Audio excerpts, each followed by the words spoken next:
Hello, everyone. Welcome to this week's discussion board and connecting conversation. This week, our connecting conversation is with Rosa.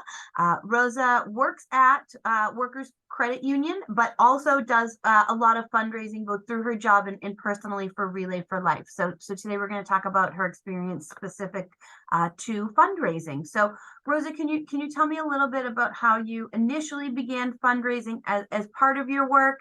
And what that looked like in your first few rounds of it. Yeah, sure. Thank you. I started fundraising. I was part of the American Cancer Society Greater Gardner Relay for Life, and I was part of my work team. And about a few weeks before the event in 2019, the captain of the team asked me if I would become a co-captain with her. And so that kind of brought on a lot of responsibilities, including fundraising, coming up with the ideas of fundraising. And I took it on. And then in 2020, I actually became the captain. So it was all on me. So that's how I started doing this. And I've just become more and more passionate. I became part of the event leadership team with the Relay for Life. So I helped run the actual Relay for Life. And so I've just become more and more passionate about the relay and about fundraising for the relay. Can you tell us a little bit about what the responsibilities of a captain actually are? What do you do in that role? So as a captain, I am responsible for coming up with fun ways to fundraise, getting people to sign up as part of the team to do the Relay for Life. But not only getting them to sign up, getting them to want to help fundraise. So getting them involved. If I throw a fundraiser at a hall somewhere and I need someone to man the door with tickets or do raffle baskets, and that's how I get them involved. It makes it fun for them. It's not just fundraising, right? So I am big on the fun in fundraising. So that's, and I try to make it fun. I try to do fun events. I've done comedy shows, but with the comedy shows, along with that, some baskets, raffle baskets, 50-50 raffles. A lot of people love 50-50 raffles. We've done like cutest pet contest at work. So that's kind of an interactive thing that we do through email, and people just submit their cutest pet contest picture, and then you vote. But in voting, in submitting it, they have to pay to submit it, and that's how we fundraise. So Nice. Yeah. And I guess we should backtrack for a second. Can you tell the people what is Relay for Life if they've never heard of it? Yes. So the American Cancer Society, it's one of their biggest events. The Greater Gardner Relay for Life is one of the biggest relay events. The relay, we fundraise. It's an event at Mount Wachusett Community College in June every year. It's a 2-day event. It used to be 24 hours, but now it's from 6 p.m. on Friday to 2 p.m. on Saturday. And you walk the track all day. There's tons of teams that fundraise, and the fundraising goes towards American Cancer Society research. I'm personally very passionate about it because I am a cancer survivor. And because of all this research that this does, my own treatment was changed. So it goes towards cancer research, cancer patient care, bringing them to and from appointments, outreach programs for them, you name it. There's so much that American Cancer Society offers, and this fundraising goes towards that. And then as a fundraiser, are you required to hit certain financial benchmarks, or do you just kind of raise what you can? I know some places, if you don't meet your goal, you pay out of your pocket. So I wonder what the structure is there a little bit. So with the Relay for Life, there is no goal. Everyone has $100 goal, and that gets you a Hope Club shirt. So that's like the t-shirt of the year for the relay, if you will. Every person sets their own goal. I personally set a goal, and then once I reach that goal, I increase that goal. And I just keep throughout the year, because we fundraise from October till August, the end of August. So it's most of the year that we're fundraising for that year. So like this October, so tomorrow ends the 2023 fundraising, and then in October we'll start 2024. So there's no out of pocket for you. It's more the fun of it, and it's really fun. They make it really fun, the relay, but it's also knowing that you're doing something for a good cause. Yeah, and I think it's really important to make the distinction here that this isn't just one event that you're fundraising for. You're hosting events for essentially 10 months to raise for the actual relay. So it all kind of culminates with the Relay for Life, but this is a long-term commitment of fundraising. It's not that you're getting $10,000 in one big event. It's a lot of small things that you really dedicate a lot of time to planning. So with that, I know this past year you decided to have your own team separate from your employer. Can you tell us a bit about why you decided to do that and how it was different and what that kind of meant for you? Yeah, so my family decided this. So I am 5 years cancer free, and they decided to do a family team. And for running a team that is from a corporation is a lot of stress, and so it's there's a lot that comes with it because there's a lot of employees, and so if you have a big team, it's a little bit harder. So we decided to do a family team in honor of my 5 years. The way it was different was I had more friends involved this past year, more friends at the relay, more friends part of my team. The fundraising was done with my team, was my friends and my family, my troop, so it made it even more special for me.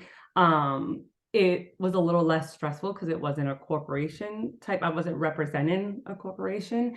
I was just representing Rose's Warriors is actually the name of our team. So it but I love to fundraise and it's a great cause. So I still put the pressure on myself in a way where I had set big goals. My goal was 15,000 and we made that goal. That's huge, especially independently. I mean, that's no joke. When you've got a company with 500 employees, it's a little easier. But to raise $15,000 independently for many years, this was your fourth year fundraising overall. It's a lot.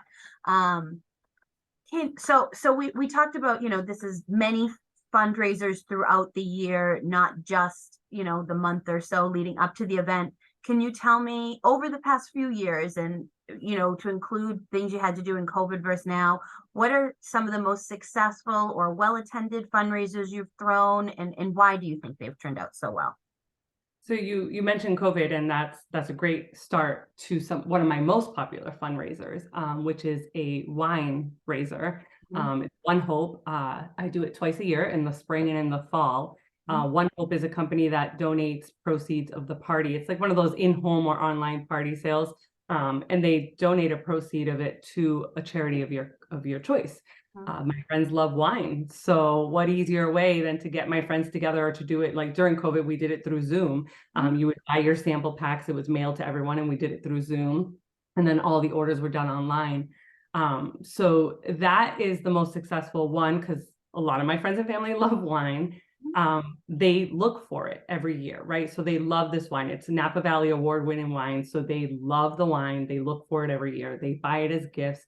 I'm a senior mortgage loan officer. I have realtors that will buy cases of it for their clients. So that's one of my biggest ones. And I think it's successful because it's a tradition. I do it twice a year and everyone expects it.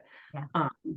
And then other ones that have been successful have been like fundraisers at a brewery. I did one at Classics Bar, where, I get the owners of the establishments to kick back some of the bar proceeds. We do 50-50 raffles, and then we have raffle baskets. Everyone loves raffle baskets. 50-50, everyone loves to win money, right? Half the time they'll donate it back to you though, because they're so excited in the moment that they'll end up donating back whatever they win from that 50-50 raffle. And then the raffle baskets, that's huge. If you host an event anywhere, no matter what it is, if you can have a couple giveaway baskets or raffle baskets, that's going to attract more people and it's going to help you raise more money because not only are they at the event, they're maybe buying drinks at the bar or whatnot, or food. I've had events with food trucks. They're putting in raffles. And if you have really good raffles, that's people will buy 20, 40 tickets. The other great thing that I do is I get local businesses to donate. Either donate food, so there's free food at my events, donate baskets, gift cards, things like that. So that's good because it keeps it local. It gives them business, gives them recognition, and helps with your fundraising. So I'd like to talk about that a little bit in more detail because I think that that's applicable to anybody fundraising. Can you talk about what it is like to cold call a business and ask them to give you something, and how you decide what to say, and how scary it is and all those things? So super scary. It was scary because we actually did it in person for a lot of them. Oh, wow, yeah. Yeah, my sister and I had a letter together. We put our team logo on it. We explained what it was, and we just went into the businesses. And it's scary, but when you ask, it is amazing how easily they say yes. It's easy. It's easy to get them to say yes. We walked out of some of the places and we're like, wow, I didn't think that'd be that easy. And then that gives you that momentum to keep going, right? Because you're like, okay, 3 businesses just said yes. Let's get up another one. Let's go to another one. And Yeah. then even one business I was in and was just talking about how I had asked the business next door for food for my event.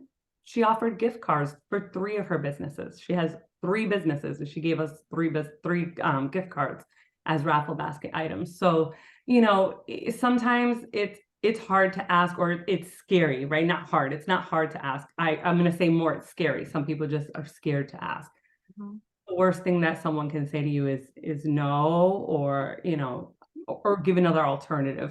My fundraiser that I said I have it at Classics, I initially started with asking the owner to do a sponsorship, Mm. because with the relay you can do sponsorships, which gives the business recognition, and the sponsorships start at 500 and they go up from there. And I had asked for a sponsorship, and he's like, I'll do you one better. Why don't you do an event here? I'll give you the space for free, and I'll kick back money from the bar. So, something like that that's huge. That was what I thought was going to be my smallest fundraiser, because it was so last minute and put together so last minute, was one of my biggest ones. Yeah, you never know what you're gonna get, and I agree. It is, I like your wording better. It's scary to ask, but the worst people can do is say no. And a lot of people, if the cause resonates with them, offer up more than you asked for. This past weekend, I had our biggest fundraiser of the year for the Veterans Outreach Center. I send out hundreds of requests for sponsorships. One of them came back to me and said, "Hey, we're going to donate, but also we know the people at Polar Seltzer. Do you want us to see if they'll donate all the drinks for your event?" And I said, "Absolutely, thank you." Yeah. And they did. I've got enough seltzer water to last me the rest of the year here. And that's just because, people who donated regularly over the years and have gotten to know us and know the event decided to just kind of use their connections, and that networking is really important. That reminds me, I will put in the discussion board text here the sponsorship form that I use, so that if anybody needs to use it as an example, it's helpful. One of the things I do as a business here is different tiers of sponsorships, right? So at $500 for this event, you'll get a shout out on Facebook. At $1,000, you'll get a letter for your business. At $5,000, I'll make sure you're in the news stories with it. Offering those incentives for businesses is really good, and it connects with what you said about raffles and giveaways. Everybody loves to have something to show what they've done, whether it's the t-shirt that makes you want to raise $100, or the raffle basket that makes you buy 50 tickets more than you normally would, or the business who gets a letter to hang on the wall. That all helps. It really does. And with the businesses like that gave, for that event we did at Classics, that gave the food, we had it, it said like donated by, and we put the name of the business, so that put their name out there too, to the people going there, right? So they're going into this one place for this fundraiser, but they're eating the food from a place that's right a few doors down or next door, or and they're saying, oh wow, this is really good. I've never even been in that restaurant. And then that gives that restaurant more business. Yeah, I agree. And even just the, simple thought of, I have always, Wachusett Mountain always donates to my organization. And so I make a point, like when my husband and I are choosing to go to dinner, like, let's go there tonight. We haven't been there in a while, but they're always good to us. Let's bring our business there. And so that incentive for them is true. And it really does show up later. Actually, every time we drive by Classics now, we're like, oh, that's where we went for Rose's thing. We should go in. So full disclosure, Rose is a good friend of mine. But it matters because it introduces people to new places, and it gets more business coming in than they might otherwise have. Mhm. So on the opposite end of that, are there any ways you've tried to raise money that just didn't work out, or you had to adjust it maybe the second or third time that you tried that way? Yeah. Straight asking doesn't always work out. So I do it in different ways. I text or I, ask, and that doesn't always work. You have to give a why, right? Give your why. Why are you doing this? Why are you passionate about it? What is your why of why you fundraise? Or make it fun and creative. So when we went to Florida, my sister and I were on vacation for 2 weeks, visiting family all over Florida, and we raised $551 with just our family. We made it fun. We gave them this little scratch off thing. You Nice. scratch it off and they scratch one, and it can be $1, $5, or $10. And then that's what they're donating, right? So some, they scratch it off and they're like, oh, it's only $1. I'm going to scratch another one. And then, they'll get to like 16. They're like, I'll throw you a 20. And we ended up raising $551 in Florida just by doing that, asking our families, showing them the scratch and give. And we also have this other thing that's like, it spells out hope, and it has some things on here, but it says like, the first dollar to donate, I give $2 in memory of, I give $4 for this. And it's just, they get to choose a box and they put their name and then they give you the money. So you, again, put in the fun in fundraising, and sometimes only asking, hey, I'm doing this fundraiser, would you like to give money? It's not really going to get people involved to want to help. Giving your why, making it fun, whatever way you can. I have a friend who does a lot of fundraising for American Cancer Society, for bicycling against breast cancer. And she does raffle baskets on Facebook. She raffles off tickets and has people donate directly to her link. And then whoever wins, she drives to your house and brings it to you. I always say to her, I hope you don't have someone that lives far. You'll be traveling far, but it's creative. She's using her social media network to fundraise. And I do that too. I'll put my link on Facebook, and I'm surprised sometimes with the amount of people who reach out and just donate. Yeah, and I think you're right though that sharing that why makes a big difference. A cold ask with no reason just doesn't resonate with people. And my guess is that by the time folks see this video, we'll have talked about that several times in class already. That making things personal, either for you or for the other person, matters. That empathy towards the cause really matters. I don't think there's any person in your life that doesn't know you fundraise for Relay for Life. It's Exactly. impossible. It's impossible not to know it. And the other thing, I had a spiel. Like I was like, my family did this team in honor of my 5 years survivorship, and I'm fundraising. Or when I would get closer to my goal, I'm like, I'm only $200 away. Would you help me get there? Every dollar counts. And also saying to people, no donation is too small. We had a couple cousins, kids who gave us $1 each. They're teenagers and they still wanted to participate. $1, $5 here. I mean, the more you get, $1, $5, or even $10, or $2, it's going to add up. So I always say to people, no donation is too small and everything's appreciated. Yeah, I agree. And on a business side of things, I also report out on how many individual donors we have each year, not just the total amount raised. So if 80 people give me $1, I have 80 more people to add to that count of how many supporters we have each year. And that looks great when I go for grants and larger things later. So, somebody might feel like their dollar doesn't matter, but especially at a larger organization, statistically, it does. So it's worth getting that message out to people too. Now, if you have $500, I'll take it. If you have five, I am honestly just as happy, because there are a lot of things that people need to spend their money on, and donations aren't a need; they're a want. So to get any amount of money from somebody is really good.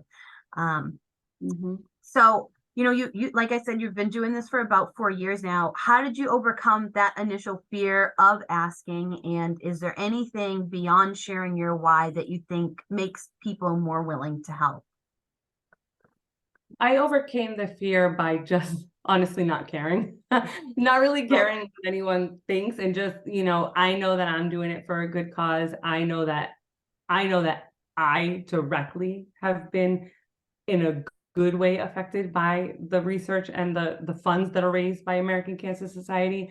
So I do it wholeheartedly because it is passionate for me. And I ask because I say to myself, the worst thing that they're going to do is A, ignore me, Mhm. or B, just say no.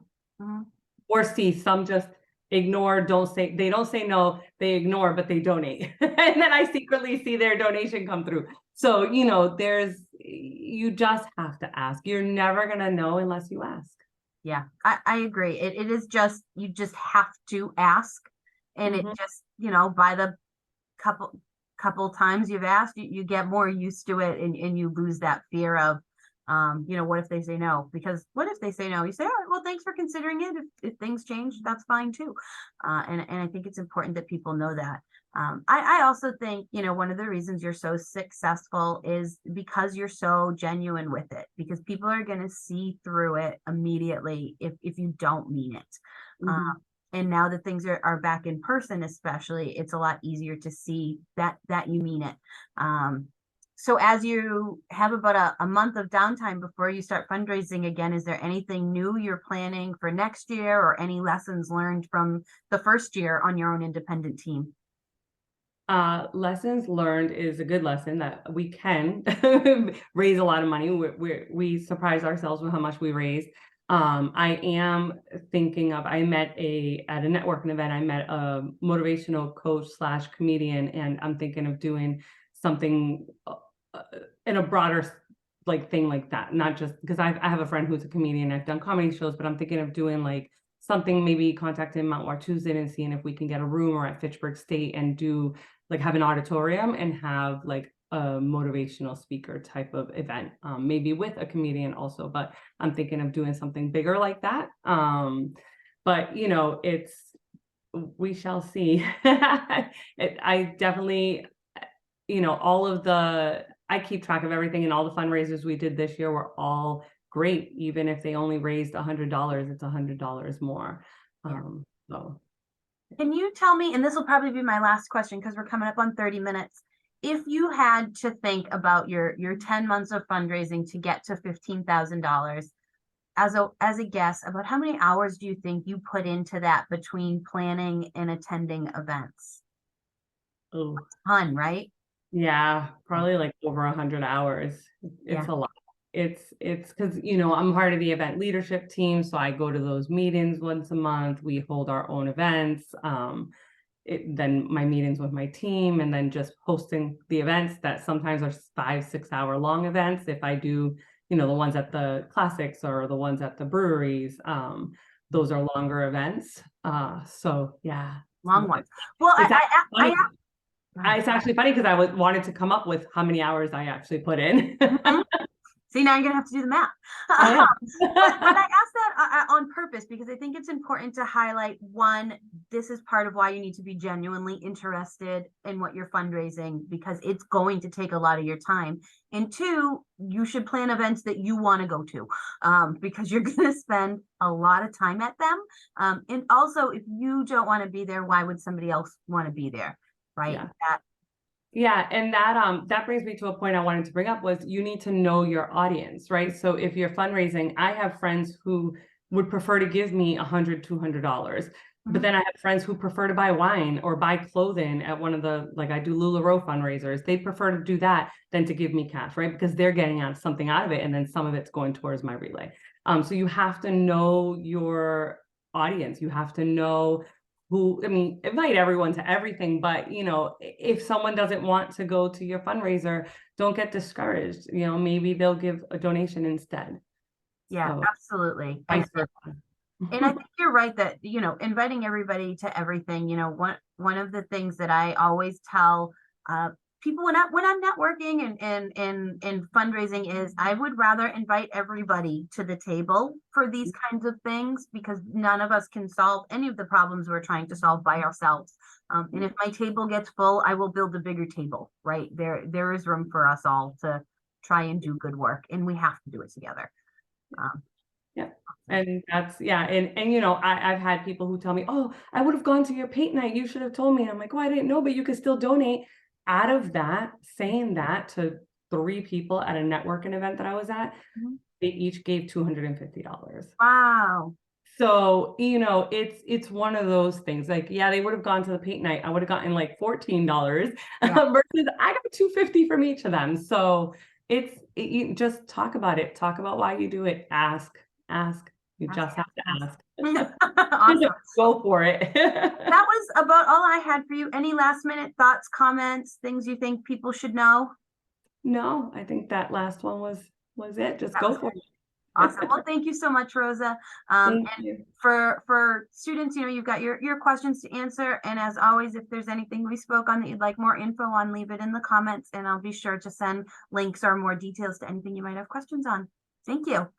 Thank you for having me.